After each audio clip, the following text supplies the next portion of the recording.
Այս շոկոլադե մուսը միակն է Փարիզում իր տեսակի մեջ, քանի որ այն կարող եք ձեռք բերել միմիայն Շապոն կոչվող շոկոլադե խանութների ցանցից, որտեղ այն ներկայացված է յուրահատուկ շոկոլադե մուսի բառի տեսքով, որտեղ ընտրությունը բավականին լայն է եւ կա նույնիսկ առանց լակտոզայի շոկոլադե մուս, պատրաստված նուշի կաթով, կան նաեւ նման գեղեցիկ պաղպաղակներ, բայց ասեմ, որ բուտիկը ճանաչված է մասնավորապես իր շոկոլադներով, որոնք էքսկլյուզիվ որակի են, հատկապես իր այս սալիկները, ամեն մեկը որևիցե երկրից եկող շոկոլադով է պատրաստված, որից էլ ելնելով իրեն շոկոլադայի մուսերն էլ էքսկլյուզիվ որակի են։ Հենց կոնկրետ այս բուտիկում կար 8 տեսակի շոկոլադե մուսի ընտրություն ու լավն այն է, որ կարող եք բոլորից էլ փորձել, որպեսզի կարողանաք ճիշտ ընտրություն կատարել։ Շոկոլադե մուսերը միմիայն դառը շոկոլադից են պատրաստված, բայց չենք վախենում, ընդհանրապես դառը չէ, նույնիսկ 100% գրված շոկոլադե մուսը դառը չի։ Այս կոնի մեջ պարունակվում է մոտավորապես 100 գրամ մուս եւ արժի 7 եվրո, կարծում եմ գինվորակ հարաբերակցությունը շատ լավն է, որովհետեւ այն ուղակի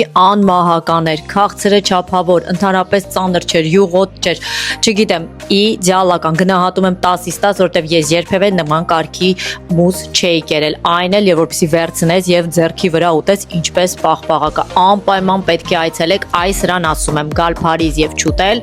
համարեք չեք եկել Փարիզ։ Դե ինչ, հետաքրքրեց, ուրեմն հետևիր էջից, որովհետեւ իմ էջում այնքան լավ համեղ հասցեներ կան Փարիզում։ Բաչիկներ։